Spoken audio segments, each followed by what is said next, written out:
This doesn't make sense to me, this story.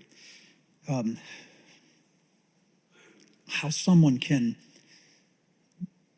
disbelieve what is hard to believe, and then he gets punished for it.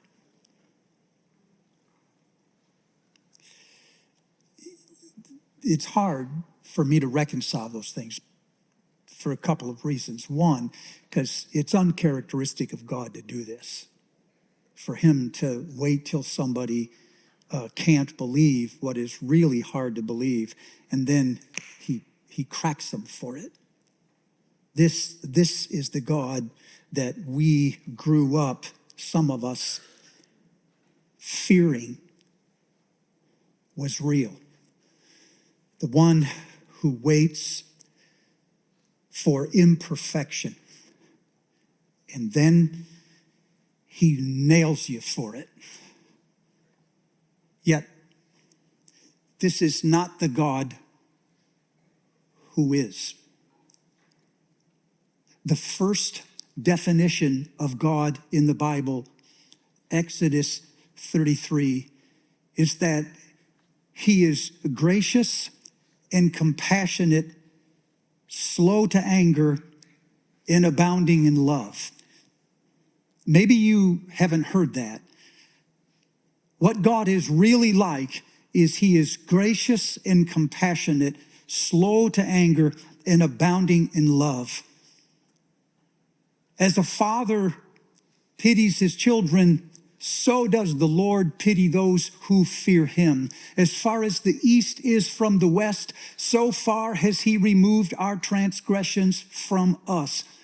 It is uncharacteristic of him to wait until somebody can't believe what is hard to believe and then crack them for it. That just isn't like him.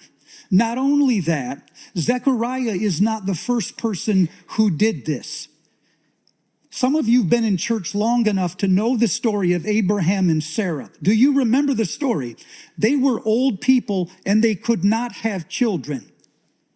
And so when an angel appears to Abraham and says, "From your wife's own body will come a son of your own," Abraham fell down face forward and started laughing at the angel. He says, "I'm 99 and she's 90, and you're telling me she's going to have a child." And he falls over face forward and starts laughing at the angel's message. Listen, whatever the response to an angel's message, that probably isn't it. The following month, another angel appears to Abraham and Sarah and says, "When I come back next year at this time, Sarah will already have a boy that she gave birth to." Sarah is in her tent and she overhears the angel say this and she busts out laughing, such that the angel says, "Why is Sarah laughing?" And Sarah says in a muffled voice from inside the tent, "I did not laugh." And the angel says, "Oh, yes, you did laugh." Nothing happens.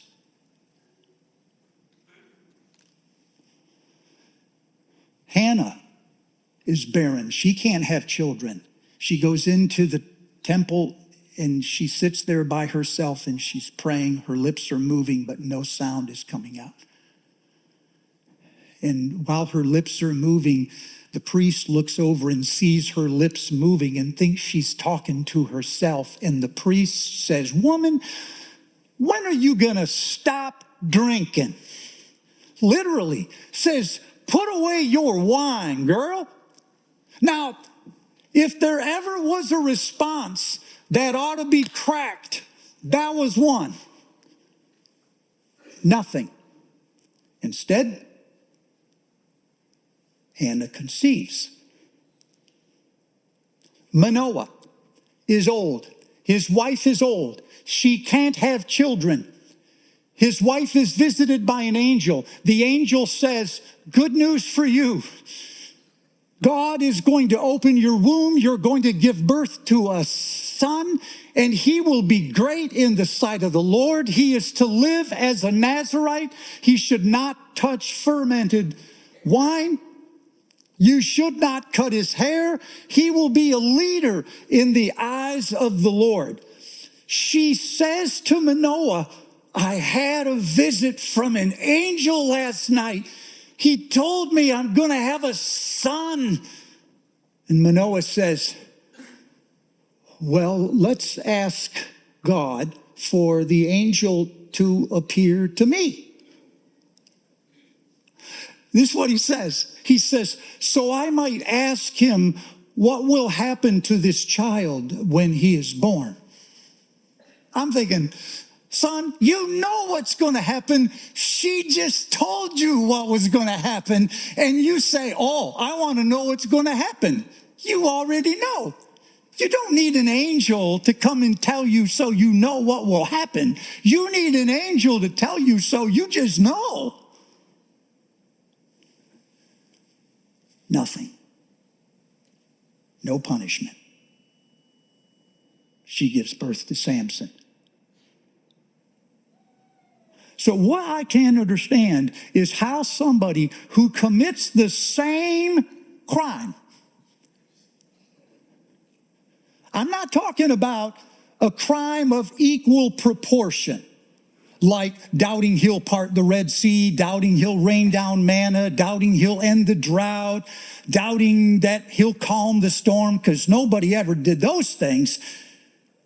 This is the exact same crime. And Zechariah gets punished. And everybody else walks. As far as I know, the only peculiar thing about him was that he was a priest. That can't be said for any of the others. But I mean, that should count for something. Instead, it's used against him. And that doesn't make sense. It doesn't add up. How you doing? Here's the backstory. Advent begins with an old village priest, mostly unemployed, who hears that his order, his division, is being summoned to Jerusalem because they are to burn the sacrifices in the temple.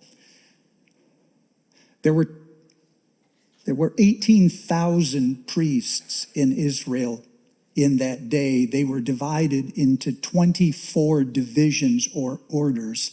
Each division or order was summoned to the temple twice every year, where they would perform the rituals of worship or sacrifice for 2 solid weeks. So Advent begins with an old, tired priest in some remote village getting word that his order has been summoned to Jerusalem so they can lead the worship in the temple for 2 solid weeks. When he gets there, the rituals will begin with an offering of incense on the altar. They will do that twice in a day, once at the very beginning and once in the late afternoon or early evening. And the reason is, according to Israel's worship, no sacrifice is accepted on the altar until the prayers are already going up.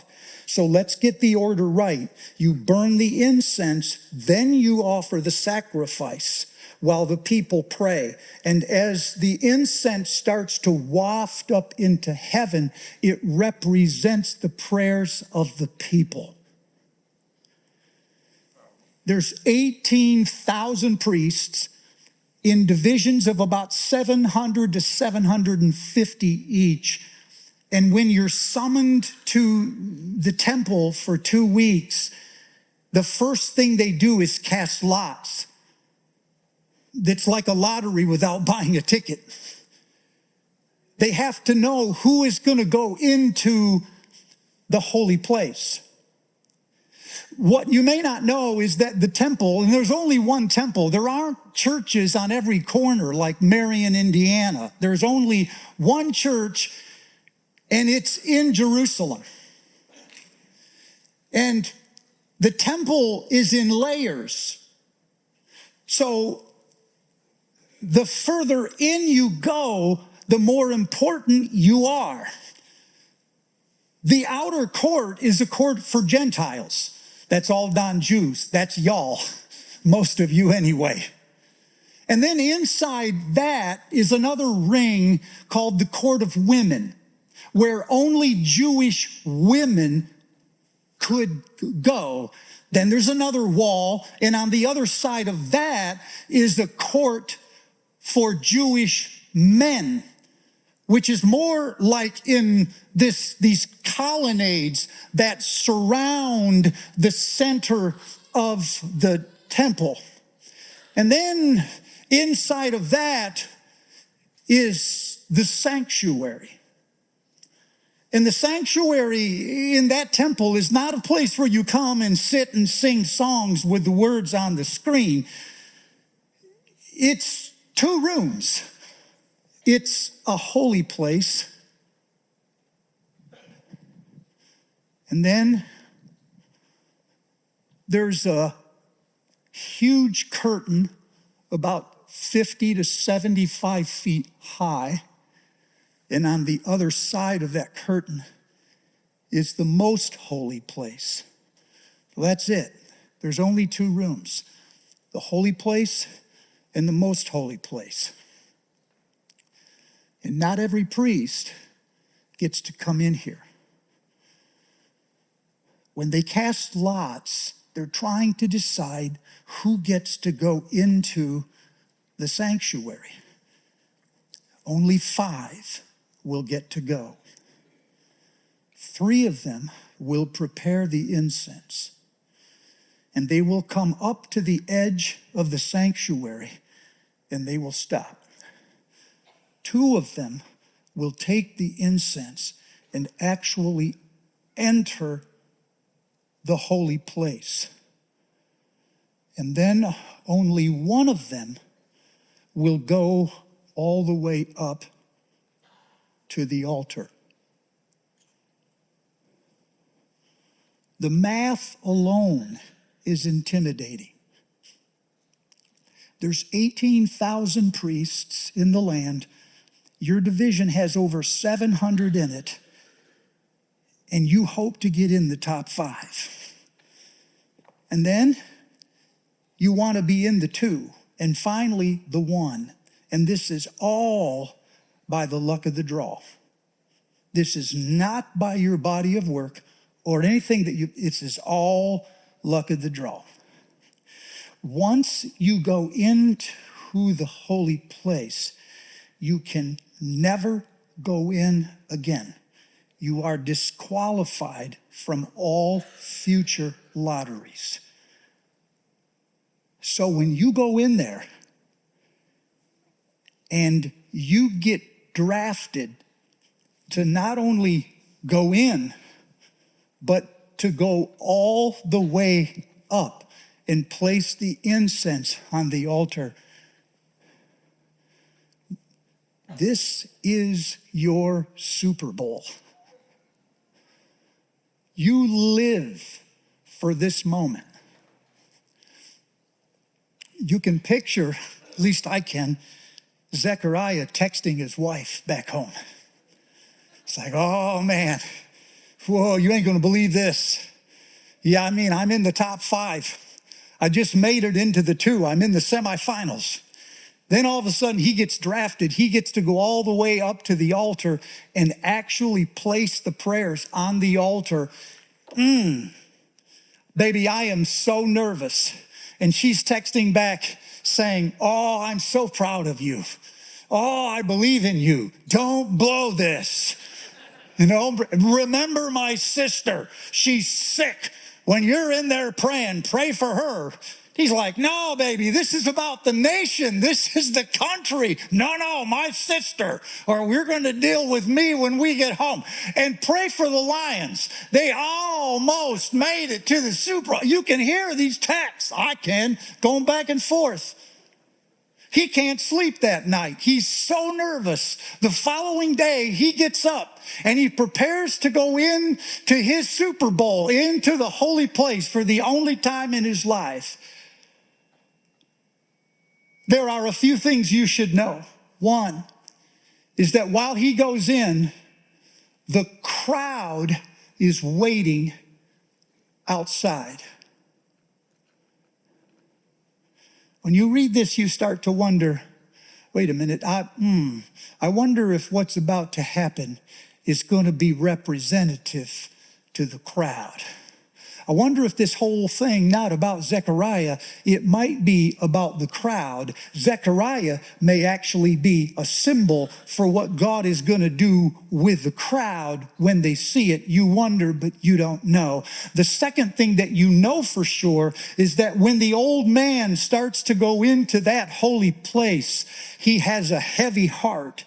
And here's why. Because in 2 verses, we are told that 2 things are true and they don't line up. On the one, we are told that he is righteous and blameless.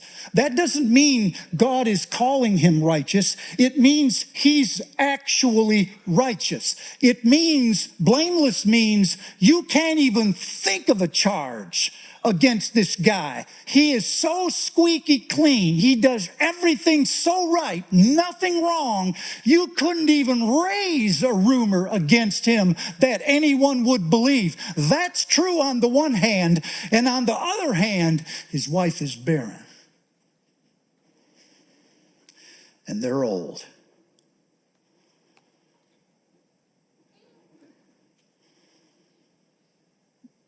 Back in those days when God blessed you, you had kids. That happened all the time. And the Lord blessed a couple, and they had 24 kids. You're like, whoa. So when people are saying to me, now, oh, Pastor Steve, God bless you. I'm like, no. God, do something else. Blessing is not what we want at this age. Those 2 things just don't line up, because the one means he's doing everything right, but the other is nothing in his life is working for him. Everything is going wrong. His wife and him is subject to shame, humiliation, and disgrace. Can you imagine the rumors that are circulating in society? The conversations people are having about you as you age. Is she pregnant? Nope. Pretty soon you give up. Can you imagine the conversations you think they're having about you? Those are the ones that destroy you. And you're trying to reconcile in your mind, how can I be doing everything like God said, and nothing in my world is working for me? Why is the first question you ask. But those of us that have labored in that place for a long time know that is a shallow question. Why is an intellectual question? Your real questions are existential. You want to know whether God even sees this. Does he even notice? Has he stopped for a second to look at what's happening in my life? And if he does God actually care about me? I mean, there's 7 billion people in the world. They've all got problems. I just don't see how mine even makes it onto the Richter scale there. And if he does, then why doesn't he do something about it? When is it going to pay off?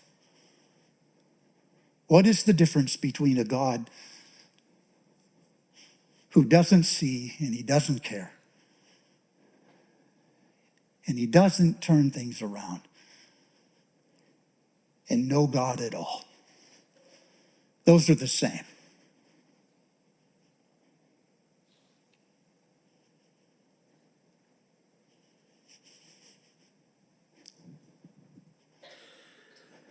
The old man gets ready to go into the holy place. And it's a mixture of joy, anticipation, anxiety, but there is also a heavy heart. He's righteous, but he's ashamed. And in some ways, he represents the entire nation of Israel.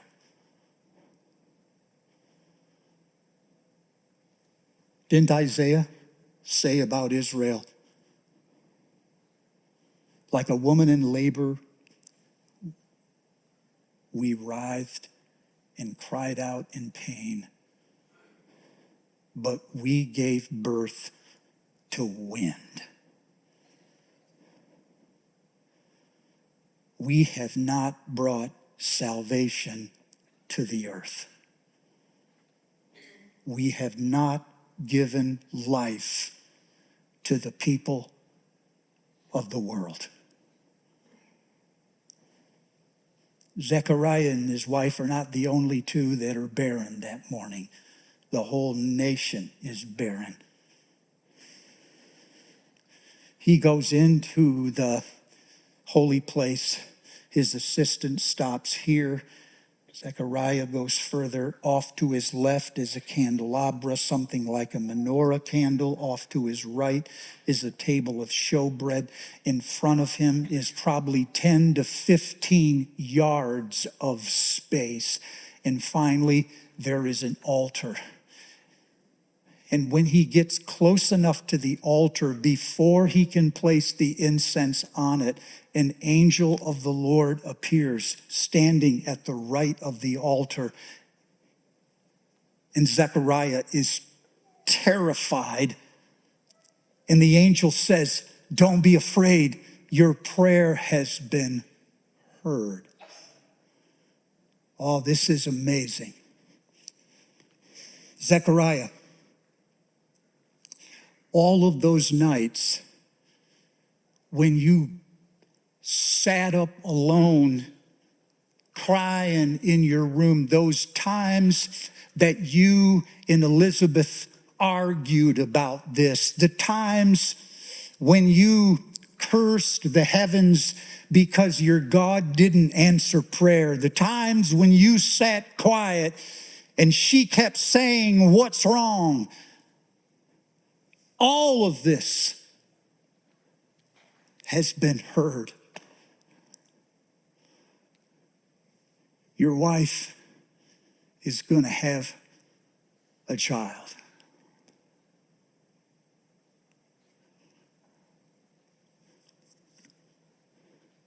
He can't believe it.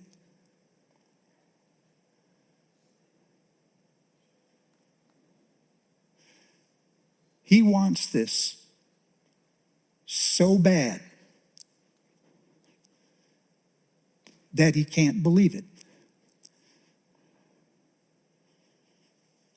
You ever wanted something so bad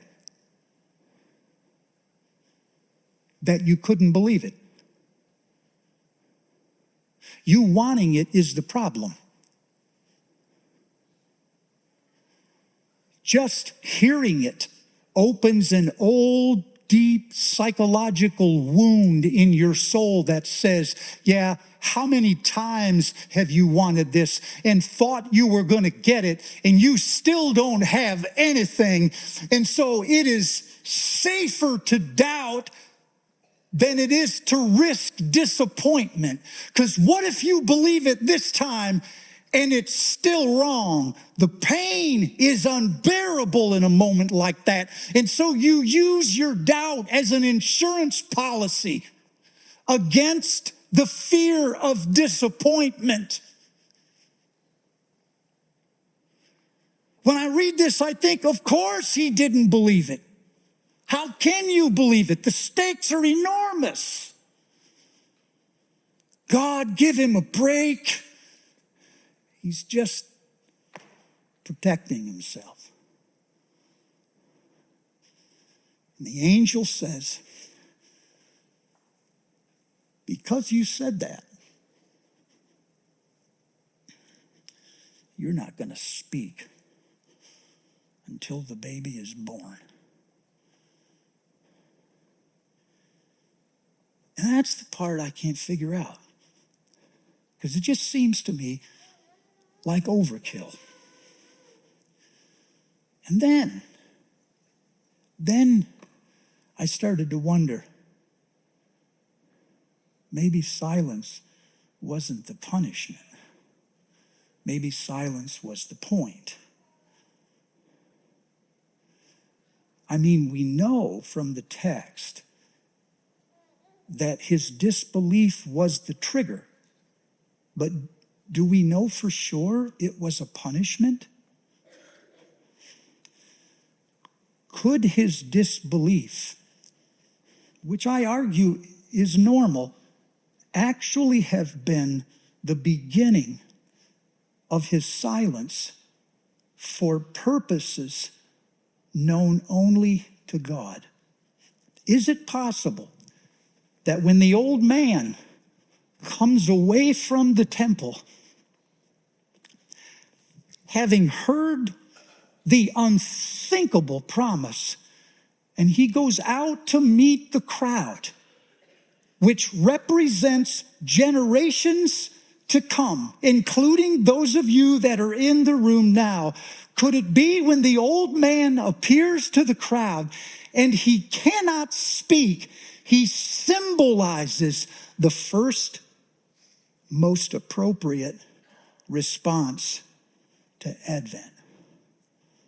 Maybe Advent begins in silence.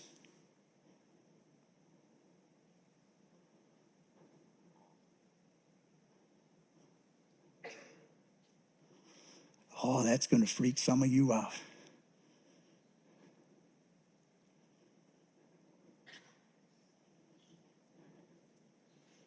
Silence is not sadness.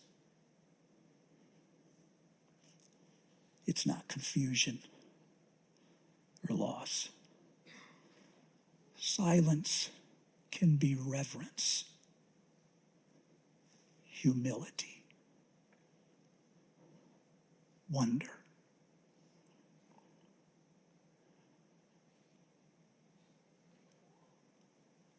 Sometimes you're silent, not because you don't have words. You're silent because there are none.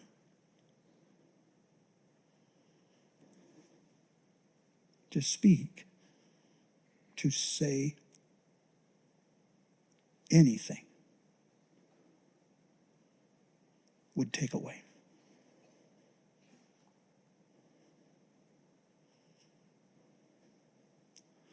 However you're wired,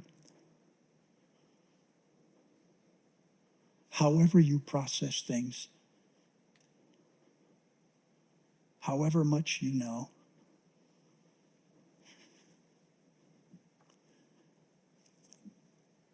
however many times you wanted something to be true and it still isn't true, however hurt you are,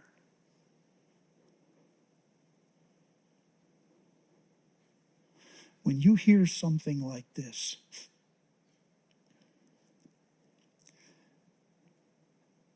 that God is about to do something that will forever change the history of the world,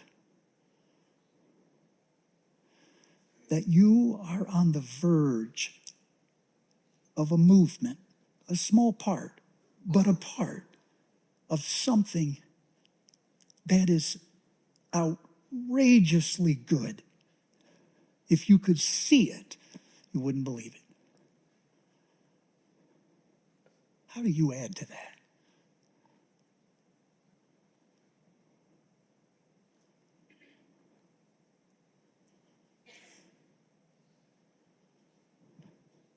R.S. Thomas has written a poem called Kneeling. He talks about going into a stone church and kneeling at a wooden altar. he says, the air is a spiral of silence. Then he says, prompt me, O God, to speak, but not yet. For when I speak, even though it is you speaking through me, something is lost.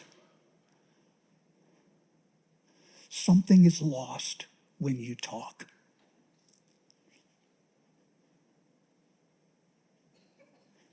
So this morning, if God has reminded you of something you wanted so bad, you can't believe it. Because if it doesn't happen, it will destroy you. And you want to sit down with a friend and you want to externally process that, maybe you do that later. Maybe now your first response is to say nothing. If you know the Christmas story, you know how all of this ends the moment the text is read. All of these notes go. Maybe you say nothing. If you're an intellectual and you know the Greek word to that verse and you just can't wait to share that with your Bible study, maybe you say nothing and you let the Holy Spirit talk. In a moment, I want us to go out in silence.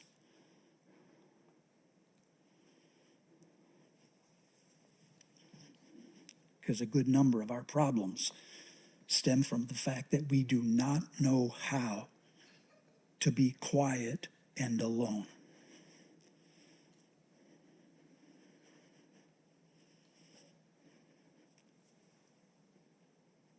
We add words,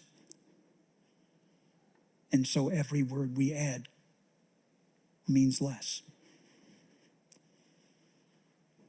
I'm going to put 4 verses on the screen, verses that speak of Advent, both the first and the second.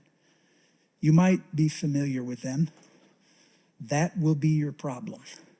I'm going to ask you to read through them slowly. We'll give you time. And in the silence of the room, I ask for you to invite God to meet you in that space in front of that verse. There is an old liturgy that was written in the 4th century in Jerusalem called the Liturgy of St. James.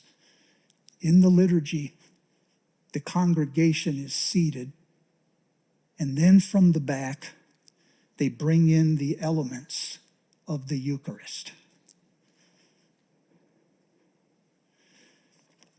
As the elements, the presence